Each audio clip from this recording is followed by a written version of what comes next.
Salut les pantouilleurs, bienvenue dans cette nouvelle vidéo de peinture pendant laquelle je vais vous montrer comment réaliser un métal non métallique un petit peu exotique à base de magenta.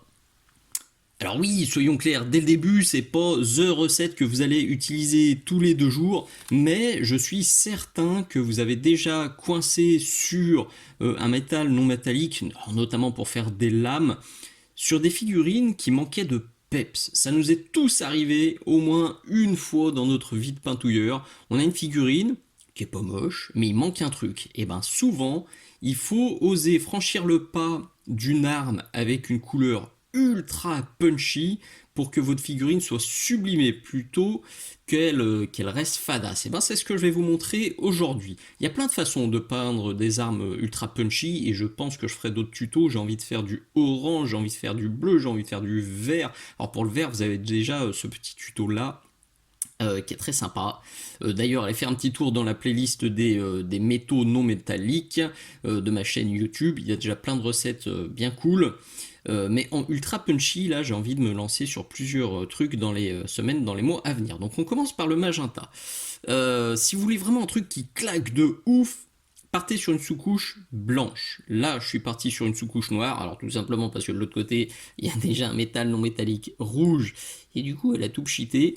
J'avoue que si ça avait été sous-couche en blanc, ça m'aurait pas dérangé, mais on va s'arranger avec cette sous-couche noire, ça fera aussi parfaitement le job. Ce que je vais faire là, je vais tout de suite sketcher les ombres et les lumières pour avoir tout de suite un maximum de contraste et pour voir tout de suite si les couleurs que j'ai choisies, elles fonctionnent. Parce que vous voyez, là je tâtonne un peu, j'ai mis plein de trucs sur ma palette, je sais pas encore ce que je vais utiliser. Le sketching, qu'est-ce que c'est? C'est ça. Le principe, c'est de mettre tout de suite, dès le début, plutôt que de passer un aplat uniforme, c'est de poser des aplats différents en fonction des zones de la figurine. Tout de suite, on pose les ombres et les lumières, et seulement après, on va venir faire les transitions. Ça, c'est une vidéo exclusive de ma chaîne Patreon.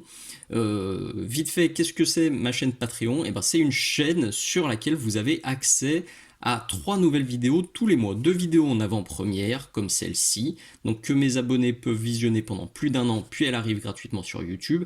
Et vous avez aussi des vidéos exclusives, je vais vous en montrer plusieurs pendant ce tuto. Les vidéos exclusives, elles sont uniquement sur Patreon, elles se cumulent dans le temps. Au jour où je tourne ce tuto, il y a 67 vidéos exclusives, comme il y en a une tous les nouveaux mois, chaque mois, une nouvelle chaque mois. Et ben, peut-être qu'au moment où vous regardez cette vidéo, il y en a déjà plus de 100, plus de 200, plus de 300. Vous avez sur ma page Patreon un truc qui s'appelle About ou à propos, et tout est bien expliqué, et je réexplique tout dans chaque palier. C'est une chouette façon de me soutenir pour tous les tutos que je partage sur Patreon. Sur YouTube, pardon. Venez sur Patreon, ça me soutient, ça m'aide, et puis vous faites aussi le plein de super tutos, et puis vous avez aussi bien sûr la boutique Minisoc si vous voulez me soutenir. Tout ce que je vous montre, là, tout ce que je vais vous montrer comme matos, vous pouvez sûrement le trouver ailleurs, alors pas tout, mais voilà, si vous appréciez les tutos que je vous montre, c'est cool de venir faire vos emplettes sur Minisoc, plutôt que d'essayer de gratouiller quelques centimes, quelques euros sur d'autres boutiques qui ne partagent pas des tutos gratuits. Donc, ce que je vais faire pour ce sketching, je vais déjà sortir ça, du Dragon Blood, qui est issu de cet excellent kit-là que vous allez voir beaucoup sur ma chaîne dans les mois à venir, parce que c'est des peintures qui sont très pigmentées, qui vont très bien pour poser les aplats. J'ai sorti aussi ça, du laser magenta et du magenta, donc je vais poser ça tranquillement, et je reviens. Je vous montre quand même vite fait comment je procède. Mais si vous voulez en savoir plus sur le sketching, c'est bien sûr dans la vidéo exclue Patreon. Je fais un sketching, on va dire gentil. C'est-à-dire que je ne vais pas faire des grosses démarcations dégoûtantes de partout. Et je prends le laser magenta, hop, je le pose par là. Le magenta, lui, je le pose par là. Alors désolé, c'est un peu flou parce que je dois faire super vite. De nouveau le magenta, plutôt là-haut. Le laser magenta, plutôt ici. Et le plus foncé, le Dragon Blood, c'est ça? Dragon Blood, ouais. Posé comme ça. Vers le bas. J'alterne les sens, c'est-à-dire que je vais faire parfois comme ça, dans le sens de la lame, parfois perpendiculaire, pour essayer de ne pas empâter et pour virer le plus possible les traits de pinceau. À l'issue du sketching, soit vous avez beaucoup de retouches à faire et il faudra y passer un petit peu de temps, soit au contraire, voilà, comme moi, vous n'avez pas été trop cochon et ça va être vite vu. On voit quand même des transitions qui sont pas très jolies ici, ici. Là, franchement, sur le bas, je suis pas mal du tout sur le tranchant, mais là, c'est surtout ici qu'il y a du boulot. Alors pour faire ça, je vous invite à mater la petite vidéo qui apparaît là dans l'angle. Celle-ci, vous la trouverez directement dans la section des techniques générales de ma page YouTube. Et c'est exactement ce qu'on va faire. Vous avez plusieurs façons de faire, je vous laisse mater la vidéo. Soit vous faites des mélanges entre les couleurs qui sont juxtaposées, enfin qui sont l'une à côté de l'autre, et qui laissent apparaître des transitions. Soit vous faites des filtres de l'une ou l'autre couleur entre les deux, soit vous tirez l'une puis l'autre dans un sens ou un autre, etc. Il y a plusieurs façons de faire. On peut faire des passages croisés. Voilà, à un moment, il va quand même falloir que j'essaye de rester à l'écran parce que là, depuis tout à l'heure, j'arrête pas de sortir. Ce qui est important surtout, quand vous avez une transition qui est comme ça, dans ce sens-là, c'est important de faire des allers-retours plutôt dans ce sens-là. C'est comme quand on peint un mur, en particulier un plafond. Tous ceux qui ont peint un plafond le savent, si on croise pas les couches, c'est la merdouille. Il y a des traces de partout. Donc vous faites des passages croisés et normalement les transitions doivent disparaître d'elles-mêmes assez facilement. Donc là encore, je vous épargne ça puisque c'est largement suffisamment détaillé dans la vidéo que je vous ai affichée. Une fois que c'est à peu près propre, je vais continuer à éclaircir avec du blanc. Je suis en train de tourner une vidéo exclusive pour ma page Patreon qui porte sur l'effet crayeux et sur comment éviter l'effet crayeux. Elle sortira très très bientôt, en tout cas au moment où je tourne cette vidéo. Et un des premiers conseils, c'est de surtout jamais utiliser de blanc pour éclaircir une figurine, sauf quand on fait des métaux non métalliques. C'est le seul moment où j'utilise du blanc. Et oui, bien sûr, quand je prends un tissu ou une armure blanche pour les éclaircissements ultimes. Pour tout le reste, pour la carnation, les cuirs, le vert, le bleu et trucs comme ça, j'utilise jamais de blanc, j'utilise un ivoire, j'utilise un blanc cassé, j'utilise un jaune très clair, mais jamais de blanc parce qu'il n'y a pas plus casse-figure, surtout qu'il y a des marques de blanc qui sont pas bonnes. Voilà, je cherchais un mot politiquement correct, mais ça va, pas bonne, ça va. En tout cas, c'est poli.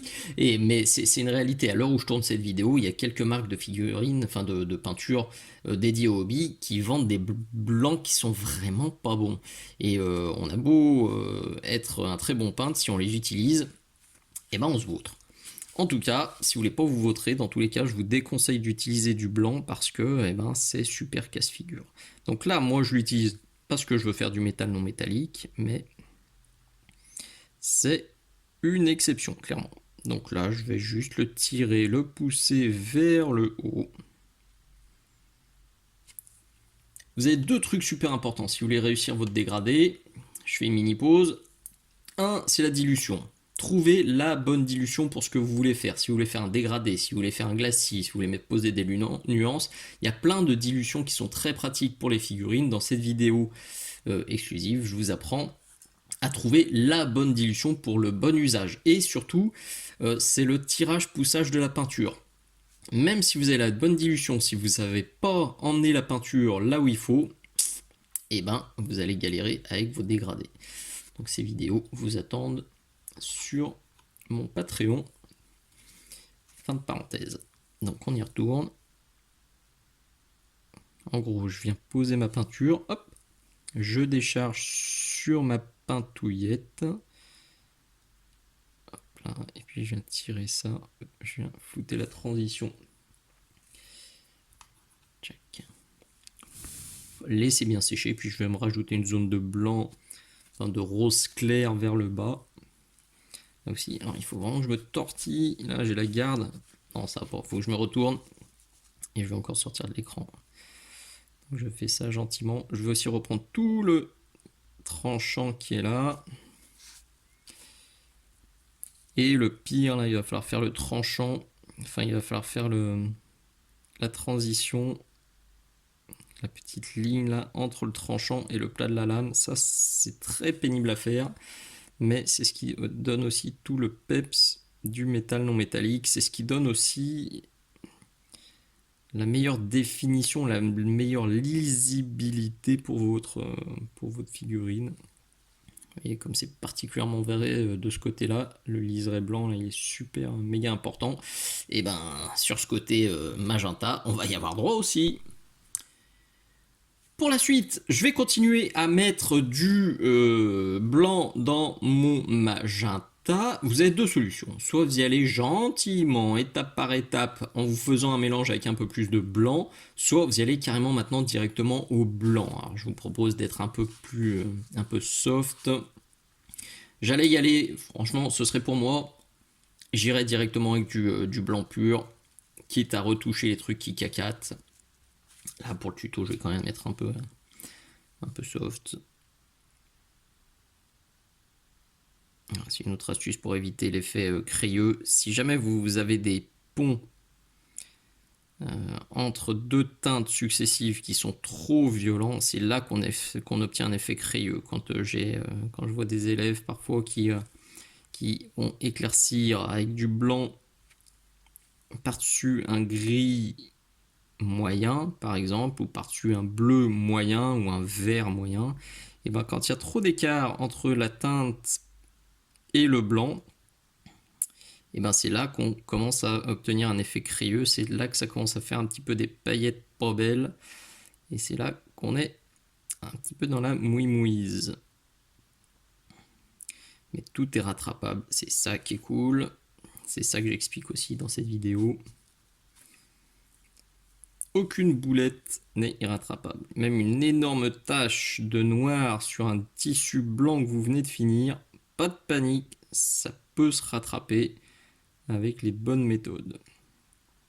Bon, vous avez vu le coup de blanc là entre les deux zones, je l'ai pas fait, mais voilà, j'ai pas bien le choix, il va falloir le faire maintenant. Ah oui, ça y est, je sais pourquoi je l'ai pas fait. Parce que je veux mettre un coup de magenta fluo avant d'aller beaucoup plus loin. Donc je vais quand même me passer là, ma transition, je vais me faire un trait et seulement après je vais venir rebooster un petit peu ma lame. Alors, pourtant c'est déjà bien punchy comme truc, mais j'avais en tête quelque chose d'encore plus punchy. Donc je fais cette étape là et je reviens pour du fluo qui claque. Le magenta fluo, il est là. Il va me resaturer un petit peu tout ça. Parce que bien sûr, vous le savez sûrement, quand on met du blanc ou du noir dans une couleur, on va la désaturer. Désaturer, ça veut tout simplement dire qu'on va la rendre plus tristoune. Grosso modo.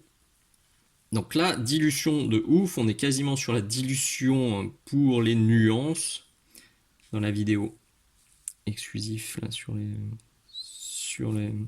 la dilution que je vous ai présenté il y a quelques instants.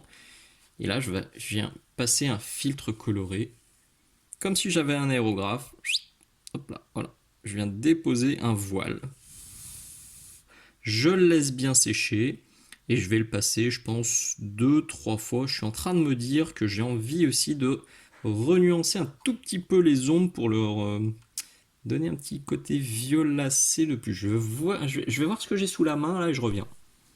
J'ai trouvé du Xereus Purple. Il est là-haut. Dilution extrême donc. Et lui, je viens de passer dans mes zones d'ombrage. Ça va rajouter un petit peu de nuance sympatoche. Hop. Donc je vais faire des allers-retours entre le magenta et le Xereus Purple. Et dès que ça me convient, on continue les éclaircissements. Forcément, avec le fluo, j'ai un peu flingué la dernière étape d'éclaircissement que j'avais fait précédemment. Bah, du coup, je vais la ressortir, elle est là. Et puis, je vais continuer avec le blanc. Un truc important, si vous ne savez pas où mettre vos zones de lumière, c'est particulièrement important pour les métaux non métalliques. Et bah là aussi, vous avez deux vidéos exclusives Patreon qui sont top. Celle-ci sur la lumière zénithale, qui vous explique comment placer les lumières sur vos pitous, vos lumières et vos ombres, évidemment. Et puis, vous avez aussi celle-ci sur les métaux non métalliques versus les métaux métalliques. Et là aussi, je parle des positionnements des ombres et des lumières. Et ça pourra aussi grandement vous aider. Donc là, je pose tranquillement mon blanc. J'affine à droite à gauche et attention, d'ici quelques secondes, ça devrait picoter aux yeux. Et voilà le résultat final. Je pourrais encore affiner de ouf. Je pourrais peut-être même encore éclaircir le bas un petit chouïa. Écoutez, je pense que vous avez compris l'idée. Je vais pas passer 107 heures sur ce petit tuto. Alors, il y a notamment une zone qui, sur le retour caméra, est archi crade. Alors que là, j'ai beau mettre mes yeux collés dessus, je vois pas cette tache. Donc ça doit être avec la lumière. Il y a un truc qui m'échappe.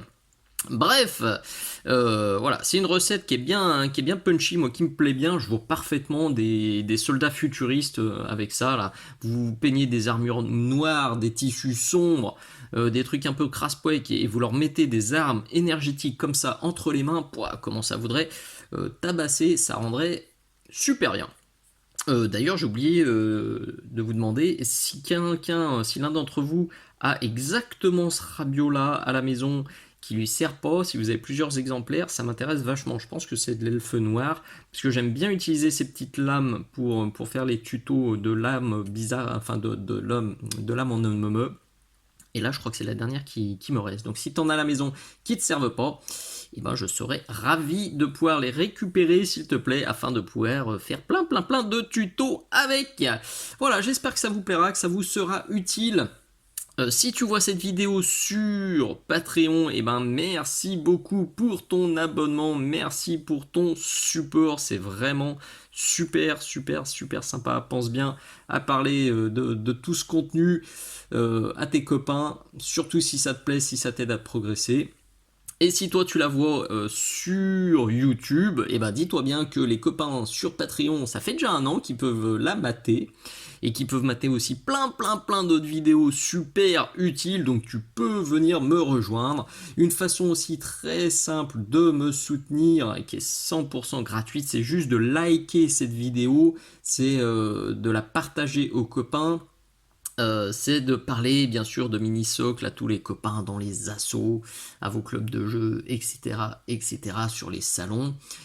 C'est aussi de mettre un petit bisou, un poutou, un commentaire sympa de temps en temps, un merci, ouais, ça fait toujours plaisir, ça aide à garder la motivation et le moral. Et puis vous avez aussi bien sûr la boutique mini-socle pour vos emplettes de peinture, de matos de soclage, de pinceaux, etc. Il y a plus de 3000 références en stock au jour où je tourne cette vidéo. Donc là aussi, je suis certain que vous trouverez des trucs très sympas pour vous aider dans votre pratique du hobby. Merci d'être allé jusqu'au bout. Des bises, à très bientôt. Ciao ciao.